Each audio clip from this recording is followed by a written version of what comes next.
Revival. Beams of light shone out across the vast horizon. Dawn flooded the plains with a dim glow. A tall silver structure split the sky in twain, with sunrise spilling over its edges like a waterfall's mist. A lone figure stands before the tower, gazing in awe and basking in its majestic splendor. "You the rookie?" a voice asked curtly, oblivious to the spectacle. The figure spun around, startled by the presence of its new company. Yes," it managed to stammer. "I'm Adam Mercury. Pleased to meet you." Adam extended his hand in greeting. "I'm sure you are," said. "I'm Henderson." Henderson brushed past Adam, not noticing his outstretched hand. "This your first day, huh?" Adam withdrew his hand, somewhat irked, but quickly regained his composure and followed behind Henderson, matching his impatient stride.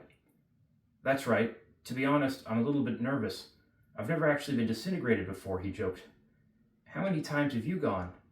"Well, once a year I go to inspect the Hess rigs, but mostly I go port to Arabia for lab work. I've probably been hundreds of times by now. It's like going to sleep. Don't worry about it."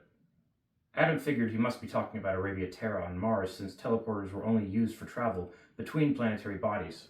Hess, however, threw him for a loop. "Sorry, but what's Hess?" he asked. "Oh, right. It's just what we call helium-3. You know, the stuff we power fusion reactors with. That's where the money is these days," Henderson bemoaned. "Energy is the currency of the universe, they say," Adam added. They stopped in front of a small black door at the base of the tower. Henderson reached into his pocket and pulled out a small, clear sphere filled with a web of markings like a marble. He inserted it into a discreet cavity in the door. The door receded and slid open, spitting out the ball onto a tray just inside. Henderson swiftly retrieved his key and pressed onward down a narrow hallway. Adam followed close behind, occasionally peering through the transparent hallway doors at the vast network of heavy machinery that lay within. "This all for the teleporter?" Adam inquired. "What?" Henderson seemed distracted. "No, they're mainly for the simulations. You know, inflation models and galaxy formation and whatnot. The complicated stuff."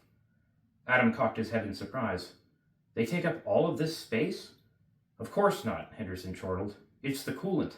Best to keep it all in the same facility. More efficient that way. Liquid helium, you know. Doubles as a great lubricant. Zero viscosity and all that. No internal friction. The only known superfluid." Adam's eyes widened. He had read about liquid helium. It had no solid state even as it approached absolute zero, second most abundant element in the universe, with the lowest boiling point, yet Saturn rains the stuff. Adam glanced back at the machinery. Damn, if the coolant is that cold, I can only imagine how much heat those fusion reactors must generate. "This facility draws a lot of power," a new voice explained. A woman stepped into view from the end of the hall. "The reactors aren't especially hot, so much as the simulations are power hungry." "I take it that's why the building is so tall," Adam suggested. She smiled subtly. "Not nearly as tall as it is deep," she said, and she showed them the way to the elevator at the base of a long column at the center of the chamber.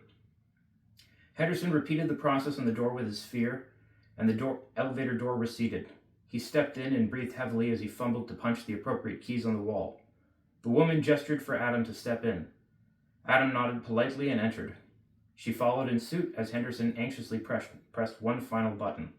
The door gently closed and the elevator began to descend. Adam eyed the keyboard Henderson had been using. He had never seen anything like it. "You operate the lift with that?" he inquired.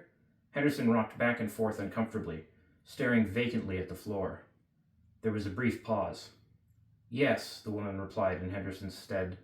"It's like a touchpad, but it's much more accurate.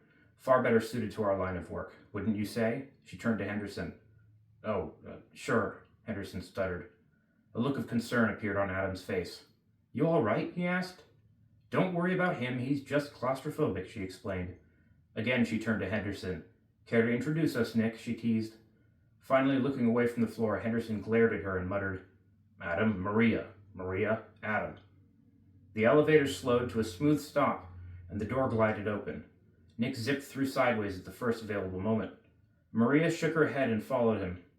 Adam sneaked one final close look at the peculiar protrusions on the wall before he too vacated the cylinder. He found himself in a large but well-lit white room. Gigantic cords crept out of the walls and ceiling, converging at the center. Where they met rested a sleek white pod connected to a massive computer. Let's get this over with, Nick remarked as he fidgeted his hands. Fine, fine, Maria obliged.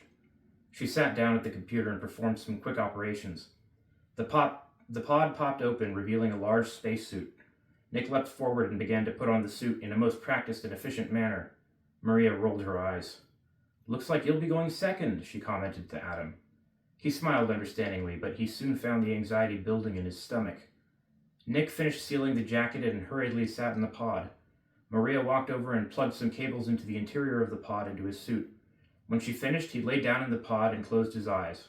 She walked back to the computer and sat down. After a few quick taps, the pod closed, consuming Nick. Adam braced himself for something loud. Maria tapped away at her computer and it began making a low, droning noise. He waited for what felt like an eternity. At first he was grateful that there was at least some noise, but slowly the drone began to feel ominous. Adam squirmed in place.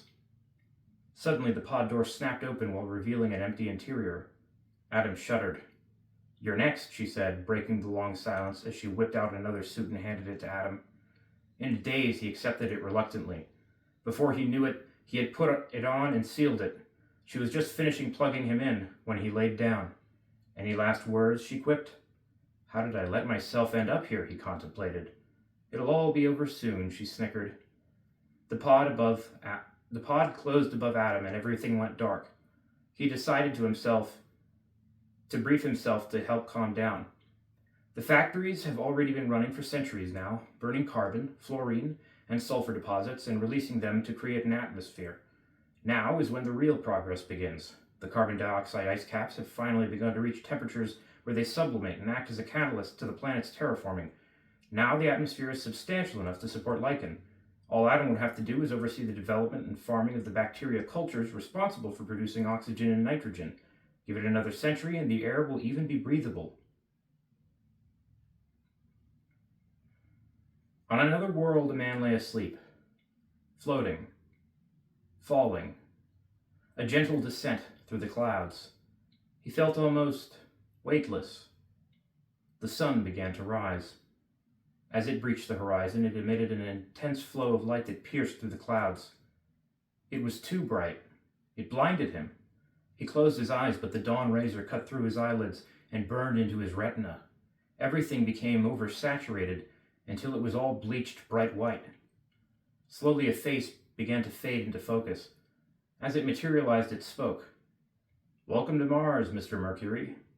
Adam sat up and looked around. He was in a room much the same as the one he had been on Earth. Adam squinted and his eyes finally began to adjust. This room was at ground level. Outside the windows, he could see rust-colored dirt, forming hills and mounds covered in grayish rocks. He tried to stand up, but found himself fastened in place.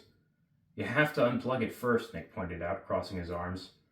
Adam unplugged and tried to stand up, but his vision got blurry and he soon found himself on the ground. Nick laughed, then gazed out the window.